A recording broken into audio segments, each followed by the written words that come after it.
Swayam Prabha. Digital India. Educated India.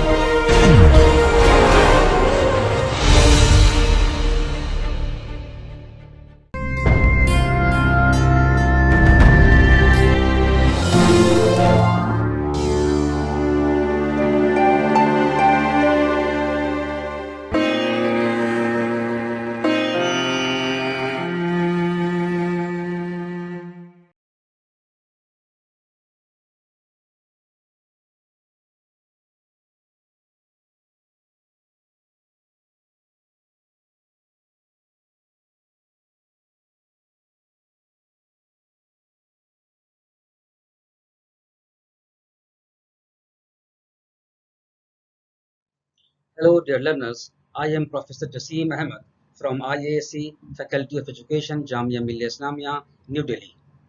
Today, I am going to deliver the lecture on the topic Learning as Construction of Knowledge.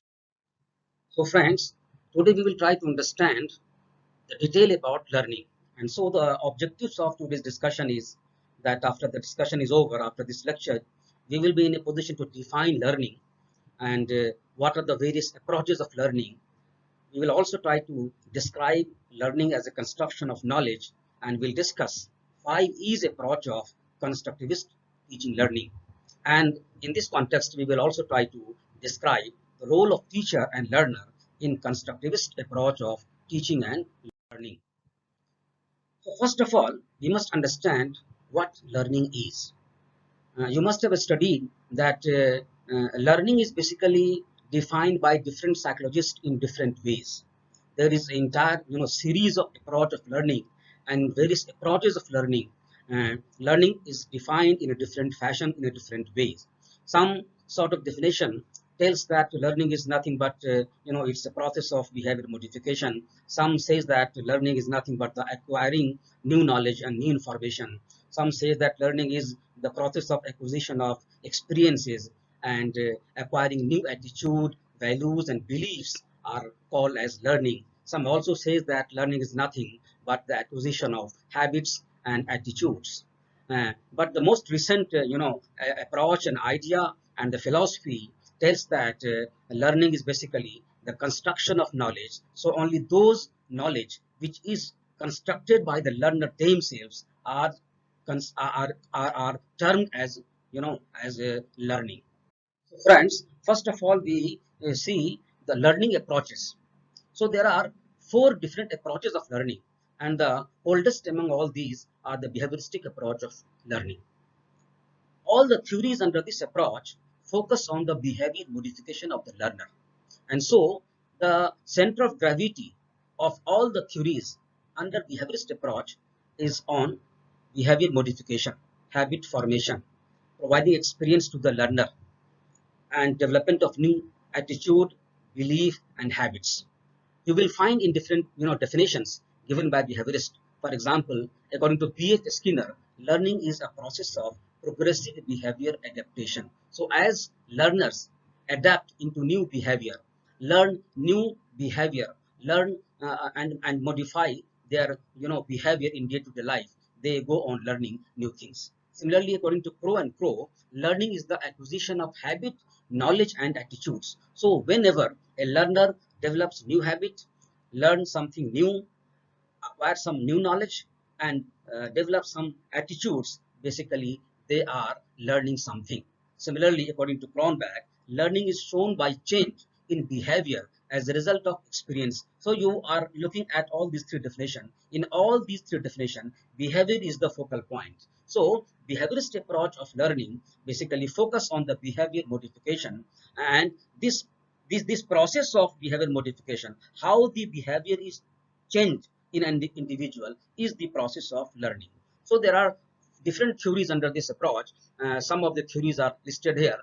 Trial and error theory given by E.L. Thorndike, classical conditioning by Pavlov, operant conditioning by B.F. Skinner, and Hull's systematic behaviorist theory. All these theory comes under behavioristic approach, and the focus, the center of gravity of all these approaches, all these theories, is behavior modification, that is the formation of a stimulus response bound. Formation of bound between the stimulus and responses, and due to this formation of bond between the stimulus and responses, learning takes place. So some other psychologists who do not believe in behaviorist approach, they criticize this approach in this way, that the focus is on a modification of behavior. This is a mechanical kind of approach or mechanical way of learning. As human being has been endowed by, human being has been given by Almighty, or by the nature, the highest power of understanding, the highest power of imagination, the power of thinking, the power of reasoning, the power of logic. And the behavioristic approach do not consider all these capabilities. Behaviorist approach are not manipulating or exploiting these skills of human being. That's why some of the psychologists do not believe in this behaviorist approach, and they have come up with new approach of learning. And the focus of this approach is basically on the development of, on the use of reasoning ability, the logical thinking, the power of imagination, and the cognitive abilities. That's why the new approach emerges after the behaviorist approach, and this approach is known as cognitivist approach of learning, where the focus is on the cognitive ability, the focus is on reasoning, the focus is on intelligence of the individual, the focus is on thinking and imagination power of the learner, the focus is on the ability to understand, ability to think, ability to imagine, and ability to try to understand, think very deeply. That's why the focus is changing from behavior modification, the mechanical approach, to the thinking approach or reasoning approach, or ability to think or reason or give logic and thinking into the detail of the content being learned. So when the focus of of learning getting changed from behavior to cognitive abilities, the new approaches emerges, and that is cognitivist approach of learning. Some of the important theories under cognitivist approach are insight theory of learning given by Kohler and his friend and his colleague, then the Levin's field theory, and Miller's information processing theory. These are the theories which focus on the use of mind, which focus on the use of ability of thinking, imagination, and reasoning. And that's why they think, and they advocate that human beings, the most important capability and potentiality, that is the ability to think, are being applied in the process of learning. But there is another, school of thought and another psychologist who oppose to this cognitivist approach, and they have their own thinking, they have their own ideas, and the ideas are not bad, because they think that, of course, a human being has been given, bestowed by a power of imagination and thinking. They must be used in the process of learning. But this humanistic approach thinks in a humanistic way, and they try to put learning in a fashion where learners' needs becomes much more important. We, the human being, uh, do each and every kind of act to fulfill our needs. So needs are basic to all actions. Needs are the mother of inventions. This is very famous quotation. And we, all human beings, act to satisfy our needs. So this particular approach of learning, that is humanistic approach of learning, advocates that the learners' need are very important, and the learners cannot be put to think. Learners cannot be put to imagine something. Learners cannot be put to have deeper thinking and reasoning if they are hungry, if their basic needs are not fulfilled. Unless they are feeling themselves as a safe, unless they are feeling themselves to be secure, unless their basic needs are not fulfilled, they cannot be put on their ability of using their mind for certain new knowledge, or to understand something in a better way, or in a new way. So this approach of learning, that is humanistic approach of learning, focuses on the fulfilling of needs of the learners. First of all, fulfill the needs of the learners, and then go on and go ahead for their better education and better learning, and the learning of those contents and those values and those attitudes and those belief system which you want to develop in them.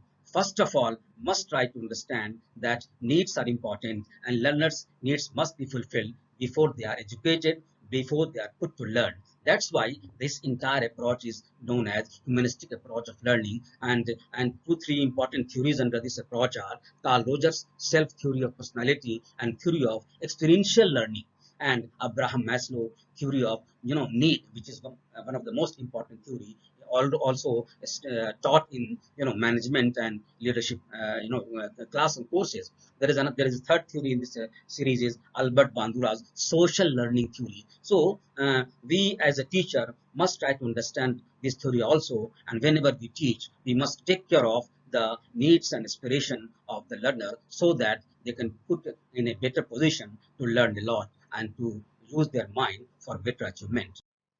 Now come to the last approach of learning, the present most important approach, and the approach of learning which is in practice nowadays, and which is being focused by by all the educationists at global level. And this is the constructivist approach of learning. This is the focus of our discussion in this presentation, in this lecture. So basically we try to give you a very simple glimpse of the earlier approaches of learning, and now we have reached to the point where we have to discuss in detail about the constructivist approach of learning. This approach is basically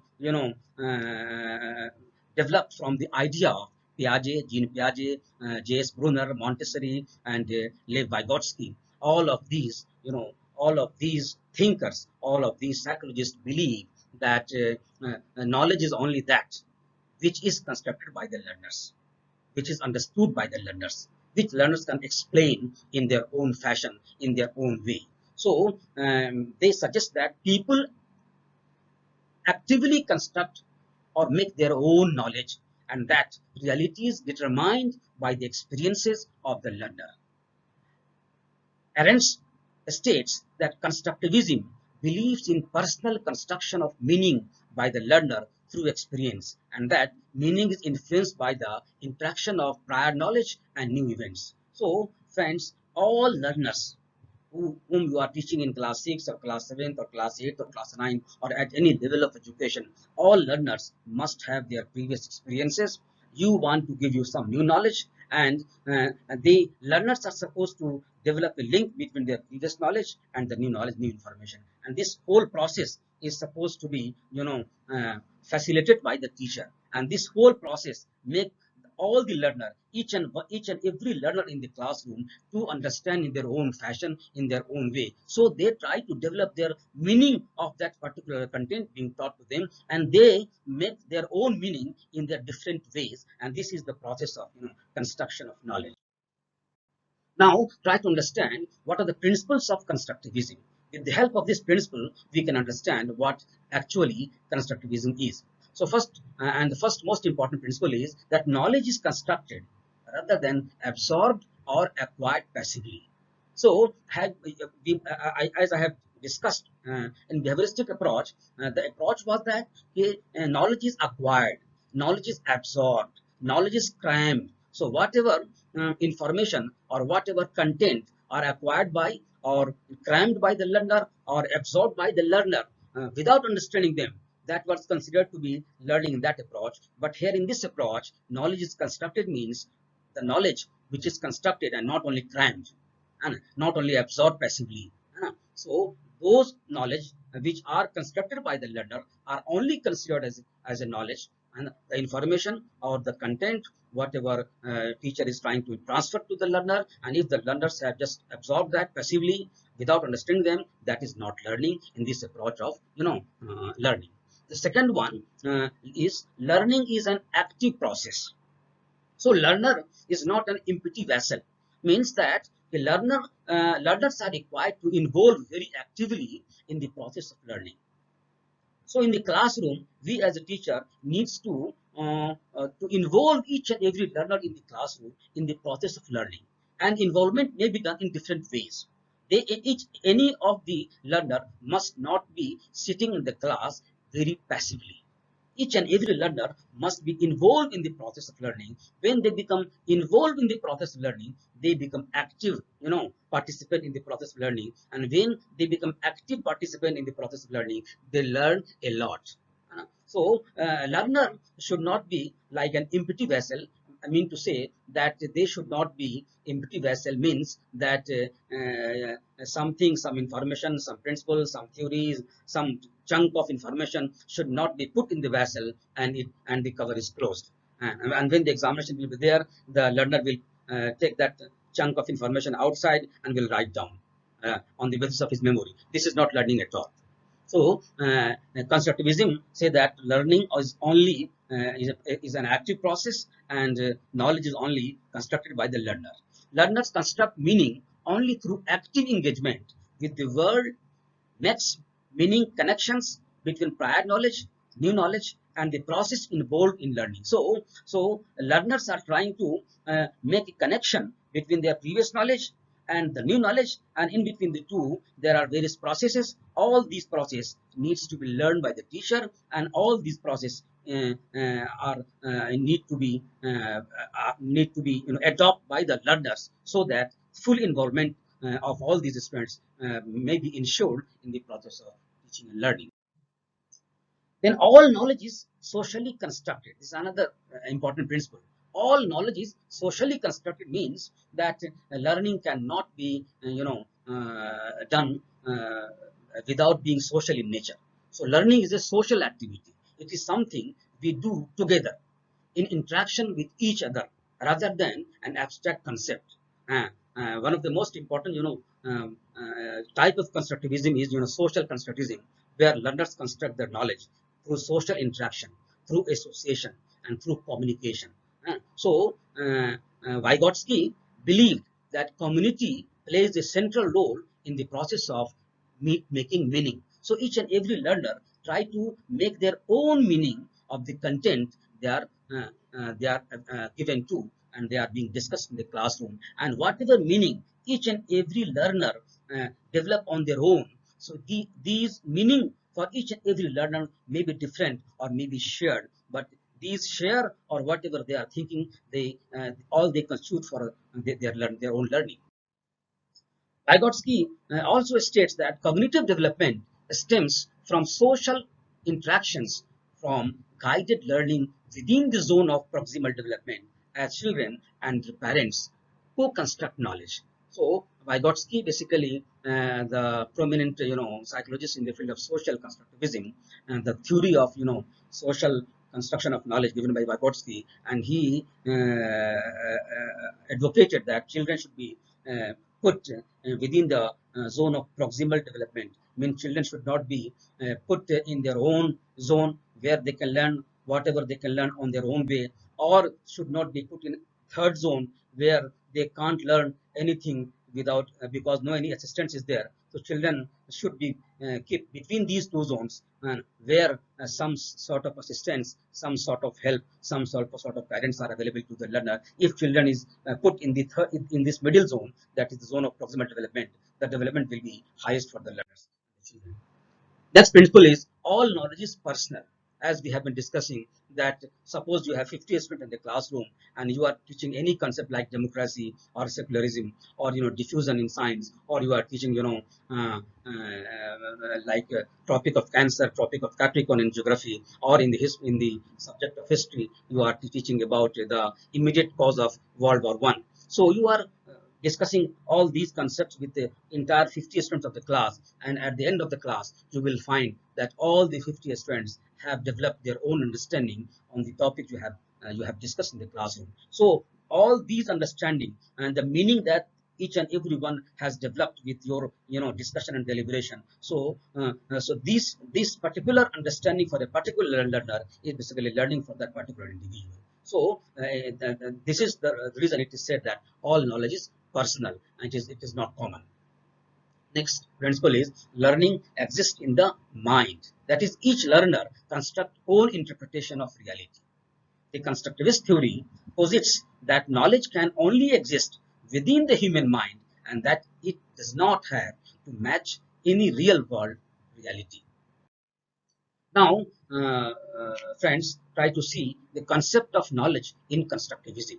So, the philosophy of constructivism basically automatically reflects the concept of knowledge. or you can say the concept of knowledge, tells us the process of or method of teaching and learning. So the first most important concept of knowledge is that there is no knowledge independent of the meaning attributed to experience or constructed by the learners. So knowledge is not free from experience or constructed by the learners. Knowledge is only that which is understood, which is constructed by the learner themselves. It is not independent of the meaning provided by or attributed to experience by the learners on their own. The next one is knowledge construction, means that the students construct their own knowledge through the active participation in the process of learning by seeking to find their own meaning in their experiences. Therefore, teachers are required to develop an environment in the classroom where each and every learner participates in the process of learning. Then the third one, knowledge is dynamic, not static. This is another most important concept of knowledge in this particular approach of learning, that is constructivism, that all knowledge is dynamic. This means that knowledge is never static. Knowledge go on changing uh, uh, each day or each month, or you can say as the research goes on, as the understanding of human being develops, as the understanding develops of the scholars or the researchers in a particular area of knowledge. All knowledge go on changing depending upon the research, depending upon the thinking, depending upon the researches, depending upon the imagination, and depending upon your way of thinking and imagination. So knowledge is never static. It always goes on changing, and it is dynamic in nature. Now try to see four epistemological assumption of constructivism. When we talk about epistemological, means the study of development of knowledge, how knowledge is created, how knowledge is developed. So this is epistemological assumption of constructivism, and the first one is knowledge is physically constructed by learners. That is, learners construct their knowledge through physical involvement in the process of learning in the classroom or in the schooling premises or wherever they are. So each and every learning takes place with the physical involvement of the learners in the process of learning. The second one is knowledge is symbolically constructed by learners who make their own representation of actions. So sometimes when the physical involvement is not possible, then they construct their knowledge in a symbolic fashion, in a symbolic manner. Then the third, epistemological assumption is that knowledge is socially constructed by learners who convey their meaning making to others. As I already pointed out, that Lev Vygotsky's main focus was social construction of knowledge. So the more interaction in between the students, the more interaction of the learner between other members of the society, among the classmates, with the members of the family, with the members of the community, with the members of the society. So the more the children interact with the society, with the community, with the classmates, the more they learn, and this is social construction of knowledge. Then the fourth assumption is that knowledge is theoretically constructed by learners who try to explain things they don't completely understand. So the more you theoretically construct, the more you explain things, the more you learn. So these are the four epistemological assumptions of constructivism. Now, try to see the constructivist epistemology. The first one is knowledge is a way of making sense of experiences. The same process or product may be experienced by many, but knowledge about that process or product may vary for all individuals, as they all may sense and perceive them differently. Knowledge is not something concrete outside the individual which may be swallowed and digested as we feed something. Then knowledge is always an interpretation. So interpretation depends on individuals' ability, their intelligence, their previous experiences, their past and prevailing situation, the creativity of the learner, the vertical and horizontal thinking of the learners. All these influence knowledge construction by the learners. Therefore, knowledge is always open to uncertainty. It varies with time. It is never permanent, as it is always open to question. Then learning and knowledge is a personal and private activity, as we have already discussed. Then the fourth one is knowledge is a construction of reality. According to Taylor, human knowledge is a process of personal cognitive construction or invention undertaken by the individual who is trying to make sense of his social or natural environment. And next is knowledge acquisition or learning is not the transfer of nuggets of truth as referred by Kelly in 1995 to the individual, but a personal construction of knowledge by the learners on their own. Then learning is determined by the interplay among learners' existing knowledge, their social context, their teaching learning environment, and the problem that is to be solved through the process of teaching and learning. Now come to the three main types of constructivism. And before we discuss the three main types of constructivism, try to see what are the core characteristics of constructivism. Although we have discussed some of the core characteristics, but still, yeah, it is better to list out all those here. So first one is that knowledge is constructed rather than transmitted or acquired. The second one is knowledge construction takes place through the process of reflective thinking and reflective abstraction. Third one is learning process or construction of knowledge is facilitated by learners' cognitive structures. Fourth one is learners' cognitive structure is continuously constructed and reconstructed. And the last one is construction of knowledge or learning needs constructivist method and pedagogy of learning, which we will take up in the later during this presentation. So now see the three main types of constructivism, and the first one is cognitive constructivism. This constructivism is based on the philosophy, on the idea of Jean Piaget, and according to this constructivism, knowledge is actively constructed by learners based on their existing cognitive structure and its progressive development. You must have studied in the mental development of given by Jean Piaget that there are 4 stages of cognitive development of the learners. The first one is sensory motor stage, the second one is pre-operational stage, the third one is concrete operational stage, and the fourth one is formal operational stage. So from birth to 18 or 19 years of age, that is when they become mature, these 4 stages are there with each and every learner, and as they go through their ages, as they move from one stage to another, their cognitive structure is changing, and so the process of their thinking, process, imagination, the cognitive abilities are changing, and with these changes in the cognitive abilities, and they are also changing the pace of their learning, and they are trying to put their cognitive abilities onto the learning in a better fashion. So through Jean Piaget also advocates that through assimilation, accommodation, and adaptation, children learn.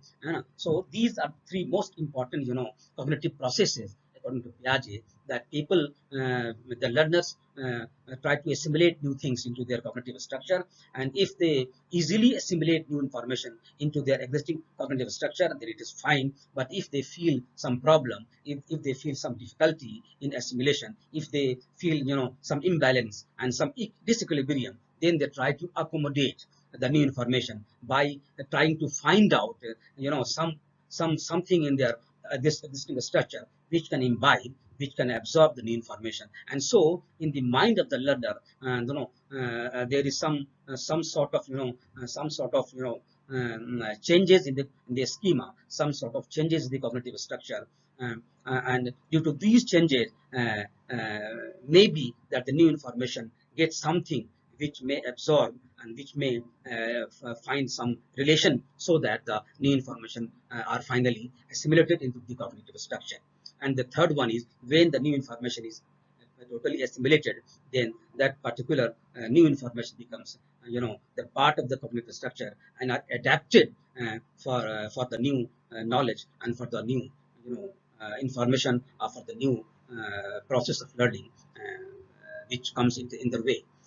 So the entire process of this cognitive structure, assimilation, accommodation, adaptation, and the entire mental activities focuses on meaning making process. That is the whole center of gravity is that the learners try to find out their own meaning, whatever is reaching to them through teacher, through environment, or through any medium to the learners. And they work on the ideas. The basis of the cognitive psychology is basically the idea on which the learners are supposed to work, and they have to develop their own meaning in their own fashion. And the teachers and the parents, the classmates, the society, the community act as a facilitator in the process of this community, constructivism, this kind of learning. Now, the second important constructivistic approach or constructivism is social constructivism. As the name suggests, the constructivism or the construction of knowledge, wherein the social interaction becomes the most important part, wherein the social interaction plays the central role in the process of learning, is basically social constructivism. And this was developed by Lev Vygotsky in 1978. And the focus of this constructivism is basically that learning is a collaborative process. So, in the process of learning, children learn through collaboration. So, the more they collaborate with their teacher, the more they collaborate with their friends, classmates, the more they collaborate with their parents, the more they collaborate with their seniors, the more they learn. So the social interaction is supposed to be raised in the process of learning. Social association is supposed to be raised in the process of learning. And so he said that knowledge develops from individuals' interaction with their culture and society. So the more the learners interact with the society, interact with the culture, the more they learn the things they're supposed to learn. Not only they learn the content of their curriculum in a better way, but they also understand the society, the social values, the social ethics, and the content of culture, the cultural ethics, the cultural values in which they are living. So, knowledge is always constructed within a certain social setting and has social context as well. So, for each and every content we are teaching to the child, we must try to relate it, to integrate it with the social context of the content, so that as students can easily integrate their learning with the social context, and they can learn in a better fashion. So, in this particular social constructivism, social interaction plays the most important role, wherein cooperation of teacher, cooperation of classmates, cooperation of family members, and cooperation of the members of the society and the school setup are very important. The students are supposed to develop a social association within the school and out of the school, within the classroom and out of the classroom, so that they can learn in a better way. Lev Vygotsky also developed some important concept like how to have social interaction. For social interaction, he has advocated that a student should have interaction with MKO, more knowledgeable other. So for each and every learner, there are people in the society, in the community, in the family, who are more learner to that particular learner. For example, teachers are more learner for each and every learner. The seniors are more knowledgeable other. Parents are more knowledgeable other in certain ways for certain type of content. So whosoever is more knowledgeable other for any particular content, for any subject area of study, the more you interact with those more knowledgeable other people, the more you will learn. And he also developed and given the concept of zone of proximal development, which I have already mentioned in the previous discussion, that we should put the child in between the zone that is zone of proximal development. He should not be, he should not be put to his own, status and put to himself only, and they should not be given any kind of assistance at all. If you put the child in this situation, he will be not going, he is not going to learn much better. And similarly, if you give all kinds of support to the learner, so there are a number of tuitions, tuition in all subjects are given, all facilities are given, there may be problem. And so put the child in between the two. Lev Vygotsky suggested that every function in the child's cultural development appears twice, first on the social level and later on the individual level. First between people, that is interpsychological, and then inside the child, that is intrapsychological. Now come to the third type of constructivism, which is radical constructivism, which was developed by E.V. Glaserfeld in 1974. According to this constructivism, all knowledge is constructed rather than perceived through senses. Knowledge that is created by individuals tells us nothing about reality and only helps us to function in your environment. Thus, knowledge is invented, not discovered. The humanly constructed reality is all the time being modified and interacting to fit ontological reality, although it can never give a true picture of it. Now, friends, come to the 5 E's of constructivist methodology of teaching. That is, we have already discussed about the approach or the philosophy behind constructivistic approach. We have seen the concept of knowledge. We have also seen how the teaching learning process goes on. And now try to just look at it, that what are the 5 E's of constructivist method of teaching. So these are the 5 E's. First one is engage, the next one is explore, third is explain, fourth is elaborate, and fifth is evaluate. And it means that each and every teacher teaching any subject, be it science or social science or language, we as teacher are required to use all these 5 processes in the in classroom teaching learning. So we have to engage our learners in the classroom in learning process, and for that we need to develop an environment wherein learners can be engaged in the activity, engaged in the process of learning, engaged in the discussion and deliberation in the classroom. Now they should be put to explore, means learners should be put to discover something on their own, to explore the things they are supposed to learn, and teacher should be facilitating the process of exploration. Then third one is explain, means teacher will also explain, but first let the learners explain whatever they have they have explored and whatever they have learned through the process of engagement. So first let the learners explain whatever they have experienced through engagement and through their exploration, and then the teacher will refine explanation in their own way. So whatever students are explaining, let them elaborate, which is the another level, wherein the learners will be try to integrate whatever they have learned through engagement, through exploration, and through explanation with their daily life, with their social life. So whatever content they have learned, they are supposed to integrate with their social life, with their family life, and with their culture, so that it may be understood by the teacher that yes, the students have learned. And the fourth one is evaluation. The students are supposed to evaluate their own learning. At the same time, teachers are supposed to evaluate the learning of the learners, as well as teacher have to evaluate himself or herself also, that up to what extent they have performed in the classroom teaching learning process. Now, friends, see the most important thing, that is role of teachers in the constructivist approach of teaching and learning. So now I'm going to say some of the important points which should be taken into consideration by all of us, all the teachers teaching in be a teacher training colleges, or all the teachers who are teaching in a school setup. If we are supposed to follow, and if we are in a position, if we try to follow the constructivist approach of teaching, then the role will be different from those teachers who follow behavioristic approach of teaching. So for constructivist approach of teaching, some of the important points are that you have to create a collaborative problem solving environment in the classroom as well as the school. You have to make students active participants in their own learning in the classroom. They should not be passively sitting at the benches and listening to the teachers. No, they are supposed to participate and actively participate in the discussion, in the deliberation, in the activity being conducted in the classroom. Then the third one is, you as a teacher should act as a facilitator rather than an instructor, as we do in the behavioristic approach of teaching and learning.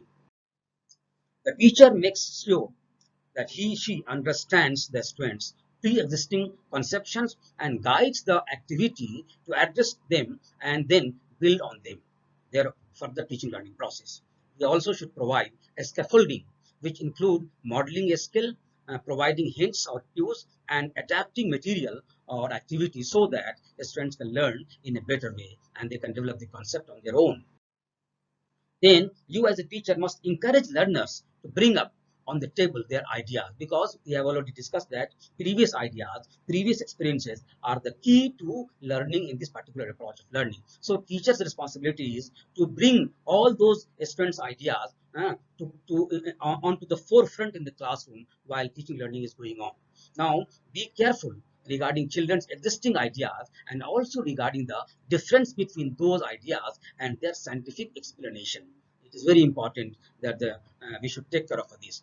Then the ideas of the learners are needed to be valued by the teacher and must be encouraged to critically evaluate and raise questions on established understanding. We as a teacher must do the process of evaluation so that they should not aim to judge or label students in the process of evaluation. That is, evaluation should not aim to judge or label students as a whole. It should serve as a tool so that students reflect upon their prior knowledge and the new knowledge that they are constructing in the ongoing learning process. The teacher should encourage students to learn how to learn. So this is very important thing. There are many students who work very hard. They devote much time in the process of learning, much time on reading, much time on cramming some facts or some principles, some theories, but they are not having good, experience, or you can say that the way learning takes place. So it is very essential on the part of the teacher that they should encourage students to learn how to learn. So learning techniques must be taught to them. How new knowledge, new information can be developed. This has to be, taught to the learner, and learners need to be trained in this particular aspect. The National Curriculum Framework 2005 promotes constructivist approach for teaching learning. Teachers may use many models under this approach, such as generative learning model, which was given in 1985. We may use a problem-based learning model, and we have already discussed about 5E's model of constructivist teaching and learning. So, friends, we have discussed a lot about the constructivism as a process of learning, as an approach of learning. We have discussed knowledge that which is self-constructed. So only whatever our learners learn through their own construction of knowledge, only that is learning. Whatever they are, absorbing without understanding, whatever they are cramming for the examination purpose, are not learning. It should be understood by teachers as well as learners. Learning is basically a meaning making process. So we as teacher must help the learners to develop, to make their own meaning of their experiences they are getting in the classroom or out of the classroom. Teacher is not central, rather than learners are central in the teaching learning process. So this is basically upside down.